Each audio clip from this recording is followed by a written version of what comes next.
غم کے آنسو صورت شبنم میں برساتا رہا۔ اور پوچھئے خاتون جنت کے دل دلگیر سے، پوچھئے خاتون جنت کے دل دلگیر سے، الوداع کیسے کہا تھا آپ نے شبیر کو، الوداع کیسے کہا تھا آپ نے شبیر کو۔ عزیزان سامعین کرام، میں نے قرآن حکیم کی آیت کریمہ تلاوت کی، دو آیت کریمہ میں نے تلاوت کی، محمد رسول اللہ، اور ایک آیت کریمہ میں نے تلاوت کی، والذی جاء بالصدق وصدق،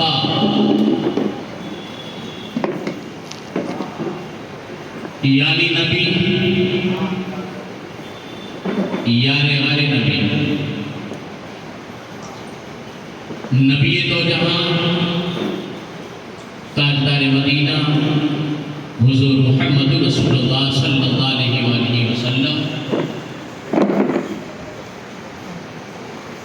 کی تعریف و توصیف، اور خلیفہ اول سیدنا صدیق اکبر رضی اللہ تعالیٰ عنہ کی تعریف و توصیف۔ عزیزان سامعین کرام،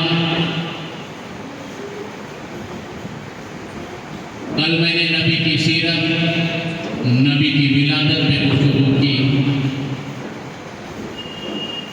نبی نے جو بھی زندگی مکے میں رہ کر کے، مدینے میں رہ کر کے گزاری، وہ سب کو معلوم ہے۔ میرا نبی جو کام کیا وہ سب کو معلوم ہے۔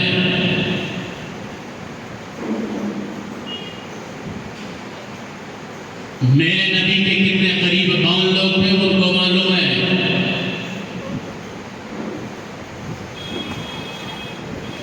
نبی کو مقام حضور صلی اللہ علیہ وآلہ وسلم کے صحابہ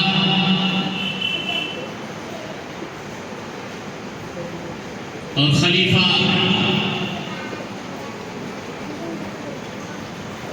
سب سے بہتر جانثار صحابہ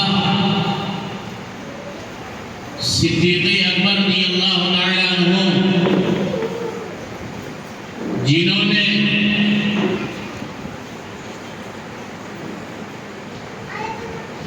جب سے پیغمبر اعظم تاجدار مدینہ راحت و قلب و سینہ حضور صلی اللہ علیہ وآلہ وسلم کے ساتھ میں رہے، اس ٹائم سے لے کر کے مرتے دم تک انہوں نے نبی کا ساتھ نہیں چھوڑا۔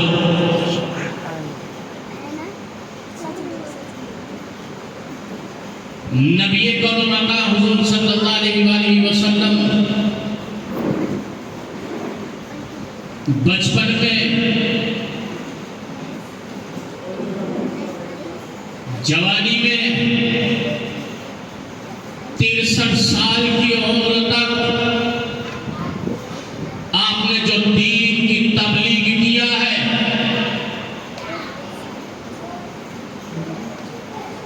آپ نے جو دین کو آگے بڑھایا ہے، تو اس وقت سے لے کر کے آج تک نبی کا لایا ہوا دین، نبی کی لائی ہوئی شریعت، نبی کی لائی ہوئی کتاب، اس ٹائم سے لے کر کے آج تک رواں دواں ہے، اور صبح قیامت تک یہ دین آگے بڑھتا رہے گا۔ اس دین میں کوئی کمی نہیں آئے گی، اس لیے کہ میرے نبی نے کوئی کمی چھوڑا ہی نہیں۔ قرآن کا ساتھی حسین کو بنا دیا، قرآن کا ساتھی اہل بیت کو بنایا۔ نبی کون مقام صلی اللہ علیہ وسلم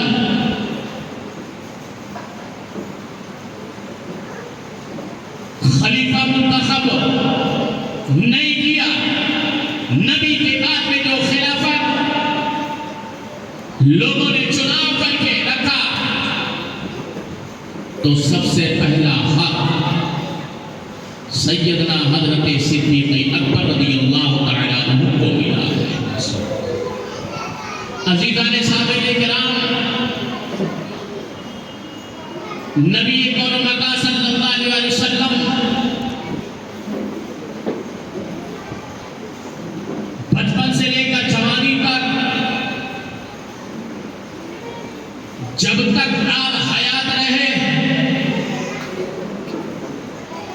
تب تک وہ دین کی خدمت اور دین کے مبلغین کو پیدا کرتے رہے،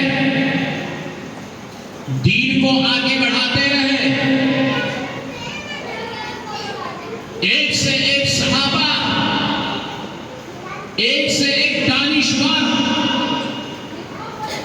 ایک سے ایک عقل مند آپ نے پیدا کیا۔ میرے ملت کے نوجوانوں، حضور رحمت للعالمین سرور کائنات صلی اللہ علیہ وآلہ وسلم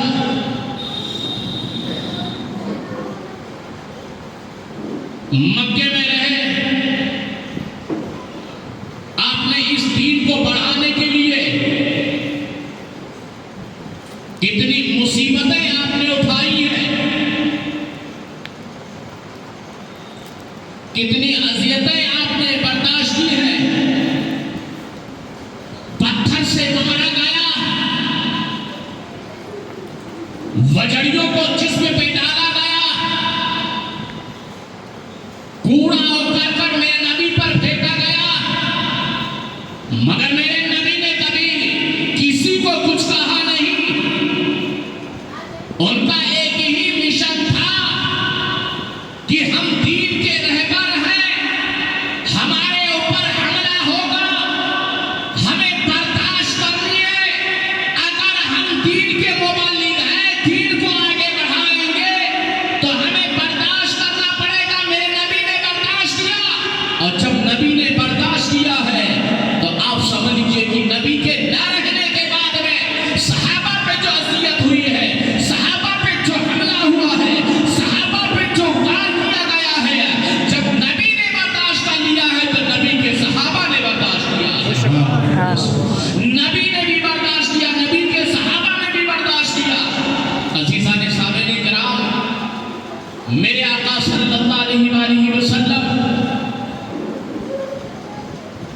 معمولی نہیں، وہ چاہتے تو سیکنڈوں میں نہ جانے کیا ہو جاتا، مگر میرے آقا صلی اللہ علیہ وسلم کبھی کسی سے الجھے نہیں۔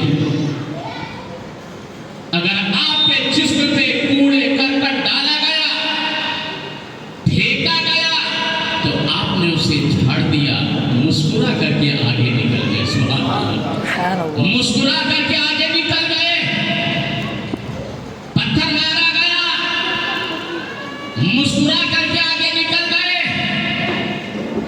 سجدے کی حالت میں وجڑیاں رکھی گئی، آپ مسکرا کر کے اللہ تبارک و تعالیٰ کی عبادت کر لیا، مسکرا کر کے رب کی عبادت کی۔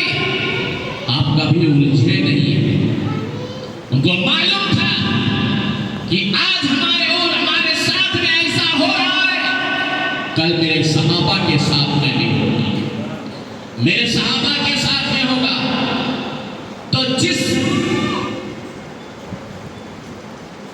راستے پر نبی کریم صلی اللہ علیہ وسلم چلے، اسی پر صحابہ چلے، اسی پہ تابعین تبع تابعین چلے، اسی پہ ائمہ مجتہدین چلے، اسی پہ امام فقہاء چلے، اسی پہ اولیاء کاملین چلے۔ یہ سب تو چلتے ہی رہے، مگر میرے نبی کے نقش قدم پر حسین چلے، قدموں سے قدم ملا کر کے چلے۔ تو حسین جب نانا پر حملہ ہوا تو نانا نے کچھ نہیں کہا، اور جب حسین پر حملہ ہوا تو کہا نانا گھبرانا نہیں، جب تم پر حملہ ہوا تم نے کچھ نہیں کہا تھا، آج تمہارے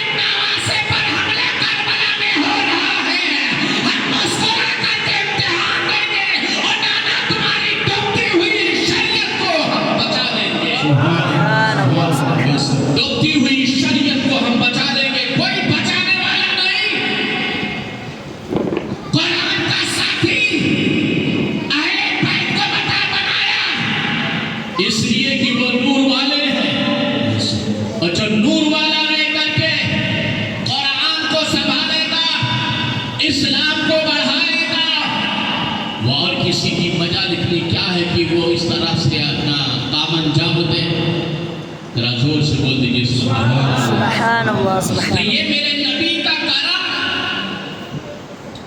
میرے نبی کا کرم کہ انہوں نے پلٹ کر کے کبھی کسی کو کہا نہیں 28 سال تک آپ کو قید میں رکھا گیا، مگر میرے نبی نے یہ نہیں کہا مجھے قید میں کیوں رکھا گیا، ہجرت کے لیے حکم ہوگا، میرے نبی نے یہ نہیں سوچا کہ میں ہجرت کیوں کروں، جہاں جہاں جیسا جیسا موقع آیا میرا نبی ویسا ویسا کرتا چلا گیا، اور جب نبی کرتے چلے گئے تو ان کے صحابہ کے سامنے جیسا جیسا ہوتا رہا وہ نبی کی سنت پر عمل کرتے ہوئے مسکرا کر کے آگے بڑھتے چلے جا رہے ہیں۔ میرے لائٹ چلا رہا ہے، میرا لائٹ چالو کرو۔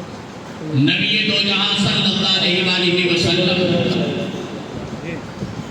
کی پیدائش اور بچپنا سب گزرا،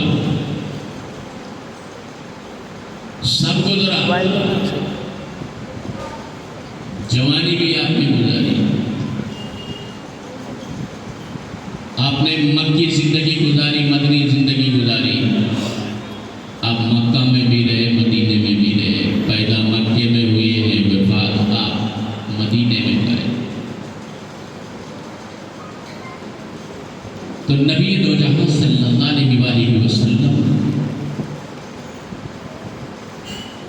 کے سب سے زیادہ قریب حضرت صدیق اکبر رہا کرتے۔ نبی دو جہاں صلی اللہ علیہ وآلہ وسلم کا جب وقت قریب آیا،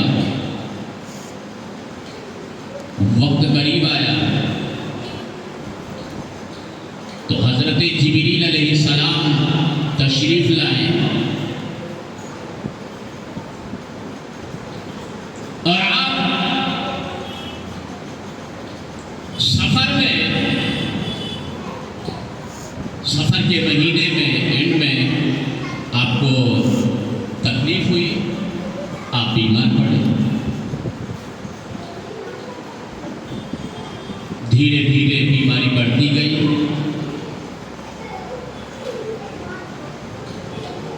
بیماری بڑھ رہی ہے مگر میرے نبی نماز نہیں چھوڑ رہے، اس طرح سبحان اللہ، نماز نہیں چھوڑ رہے۔ جب حد سے زیادہ بیماری بڑھ گئی کہ اگر آپ چل نہیں پا رہے تو آپ نے حکم دیا کہ صدیق اکبر کو بولو کہ وہ نماز پڑھا دے۔ سبحان اللہ، سبحان اللہ، صدیق اکبر کو منصب امامت پر فائز کرنا یہ نبی کا دین ہے۔ مسجد نبوی میں صدیق اکبر رضی اللہ تعالیٰ عنہ نماز پڑھا رہے ہیں، کچھ میرے نبی صلی اللہ علیہ وسلم کا ہوش سنبھلا، کچھ آپ نے طاقت محسوس کیا، حضرت علی کو بلایا، کہا اے علی ہمیں لے چلو مسجد نبوی تک، میں آج نماز پڑھوں گا، مسجد نبوی میں نماز پڑھوں گا۔ سبحان اللہ، اب آپ سوچیں کہ بیماری کی حالت میں بھی میرے نبی نے نماز نہیں چھوڑی۔ آج ذرا سے سردی ہو جائے، زکام ہو جائے، بخار آ جائے تو انسان کہتا ہے میں بیمار ہوں، کھڑا نہیں ہو پا رہا ہوں۔ کیسے امتی جو نبی پیدا ہوا تمہارے لیے دعا کیا، جو نبی قبر میں جا کر کے بھی تمہارے لیے دعا کرے۔ حضرت عائشہ صدیقہ رضی اللہ تعالیٰ عنہا خود فرماتی ہیں کہ میں نے پیارے آقا حضور محمد رسول اللہ صلی اللہ علیہ وسلم کو اکثر و بیشتر امت کے لیے دعا کرتے ہی پائے۔ سبحان اللہ، امت کے لیے دعا کرتے، راتوں رات رویا کرتے، راتوں رات حضرت نبی کون و مکہ صلی اللہ علیہ وسلم روتے۔ آپ اپنی امت کے لیے رو رہے ہیں، کتنا درد میرے نبی کو امتیوں سے ہے کہ وہ رو رہے ہیں اور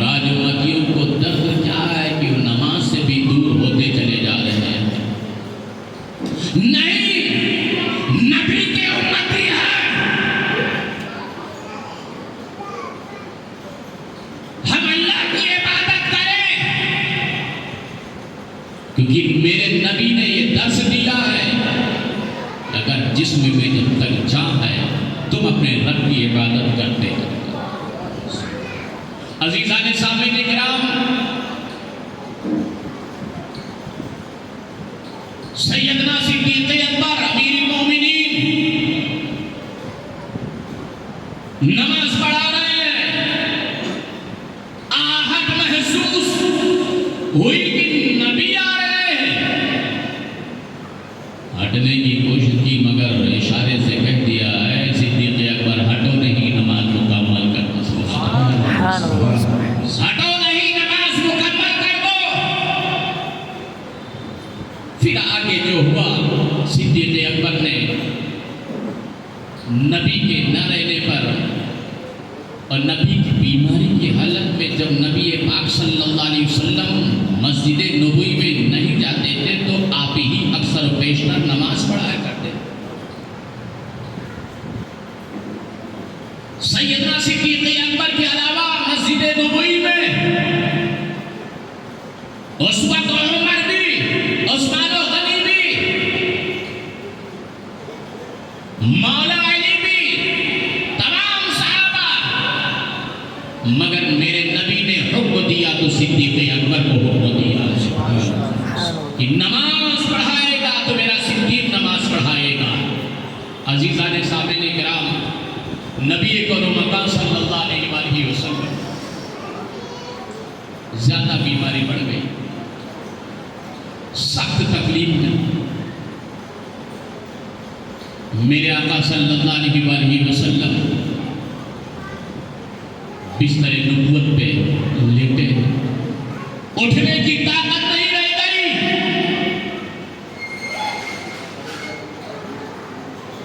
اور یہاں تک کتابوں میں آتا ہے کہ حضرت عائشہ صدیقہ رضی اللہ تعالی عنہا اس زانو پہ اپنا سر رکھے ہوئے، یہاں تک آ گیا کہ نبی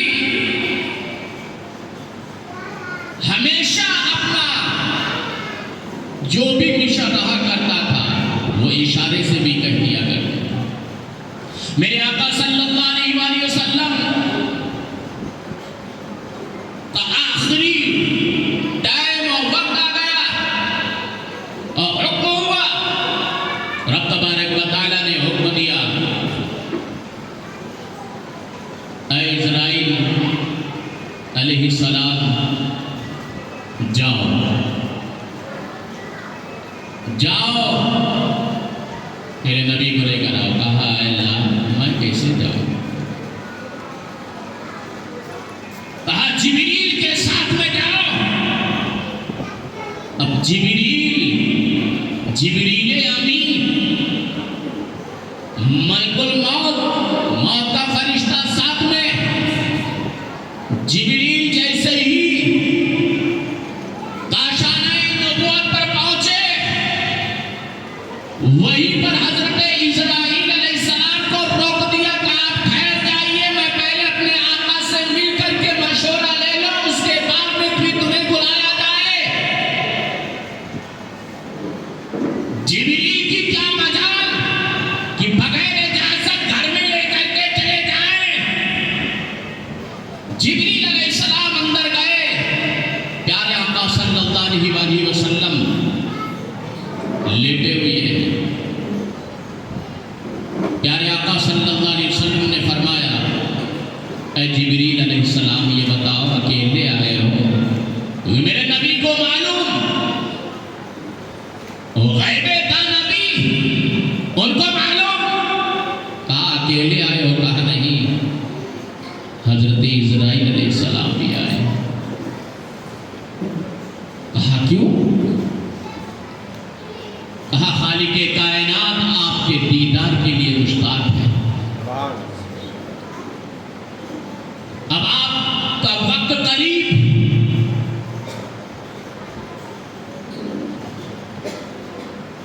حضرت جبریل امین روح الامین نے کہا کہ اے محبوب، آپ اگر حکم دیتے تو میں موت کے فرشتے کو اندر بلا لوں۔ ذرا زور سے بول دیجیے۔ میرے نبی نے فرمایا کہ بلاؤ اندر۔ جیسے ہی اندر گئے، سلام کیا، سلام علیکم یا رسول اللہ صلی اللہ علیہ وسلم. کہا کس لیے آئے؟ کہا آیا نہیں، آیا نہیں، اللہ نے بھیجا ہے. کہا کیوں بھیجا؟ کہا اللہ تبارک و تعالی انتظار کر رہا ہے اور یہ کہہ کر بھیجا ہے کہ جاؤ میرے محبوب کو لے کر آؤ، میرے محبوب کی روح کو لے کر آؤ. تو اگر اجازت ہو تو میں آپ کی روح کو آپ کے جسم سے نکال دوں. میرے آقا صلی اللہ علیہ وسلم نے ارشاد فرمایا، اے موت کا فرشتہ سن، میرے جسم سے روح نکال لے، کیونکہ جو رب کا حکم ہے جس میں رب راضی اس میں اس کا محبوب بھی راضی. رب کے آگے ہم نہیں. یہ جان بنانے والی ذات خالق کائنات کی ذات ہے، اور جو رب نے حکم دیا ہے رب کے حکم کے مطابق تم اپنا کام کر لیتا. عزیزان سامعین کرام،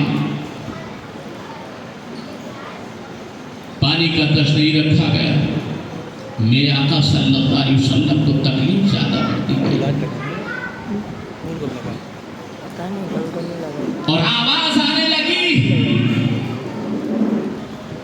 جیسے آپ دیکھے ہوں گے کہ کسی مریض کے پاس میں جب جاتے ہیں تو جب وقت قریب آتا ہے تو اپنے جسم کو وہ بڑھاتا بھی ہے، اپنے جسم کو وہ سکوڑ بھی دیتا ہے، اپنے منہ کو وہ کھولتا بھی ہے، اپنے منہ کو بند بھی کرتا ہے، اور پھر دھڑدھڑانے کی آواز آتی ہے تو لوگ فوری طور پر اٹھ کر کے منہ میں پانی ڈال دیتے ہیں. میرے نبی پاک صلی اللہ علیہ وسلم کہ جب آواز بدل گئی، سانس لینا تیزی کے ساتھ، اسی اثنا میں جبریل علیہ السلام نے دیکھا کہ عنقریب میرے محبوب جانے والے حضرت عائشہ صدیقہ رضی اللہ تعالیٰ عنہا رو پڑی، آنکھوں سے آنسو نکل گیا. آپ رو رہی ہیں کہ محبوب کردگار علی سے بے قصا چارہ ساز درد مندہ فخر رسولہ آج دنیا سے رخصت ہو.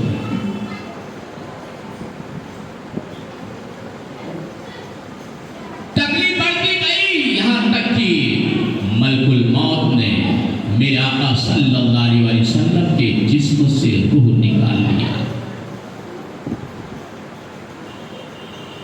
جب جسم سے روح نکال لیا تو پورے علاقے میں یہ خبر پہنچ گئی. صحابہ کے کانوں میں آواز پہنچی کہ نبی دو جہاں سرور کائنات صلی اللہ علیہ وسلم اب اس دنیا میں نہ رہے، پردہ فرما گئے. حضرت علی کرم اللہ وجہ کریم نے جب سنا تو آپ کے جسم میں تپی، آنکھوں سے آنسو بے تحاشا آپ رو رہے ہیں. حضرت عثمان غنی کے کان میں جب آواز پہنچی کہ مدینے والے آقا، صحابہ کے دادا، غریبوں کے ماوا ملجا دنیا سے رخصت ہوئے، اسی جگہ پر وہ بیٹھ گئے، سہم گئے، سوچ میں پڑ گئے.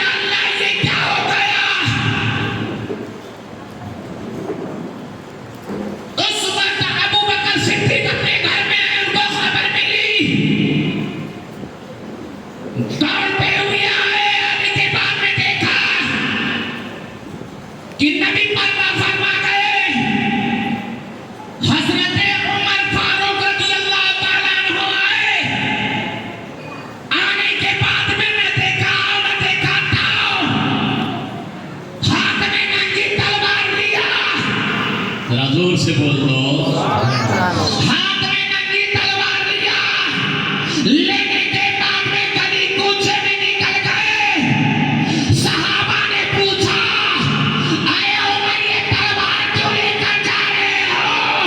کہا کہ میں تلوار اس لیے لے کر جا رہا ہوں، اگر کسی نے کہا کہ نبی مر کر مٹی میں مل گئے تو یہ میری تلوار ہوگی، اس کی گردن ہوگی، کیونکہ میرا نبی دنیا سے رخصت ہوا ہے، اس پردے میں تھا، اس پردے سے نکل کر کے اس پردے میں چلا گیا ہے۔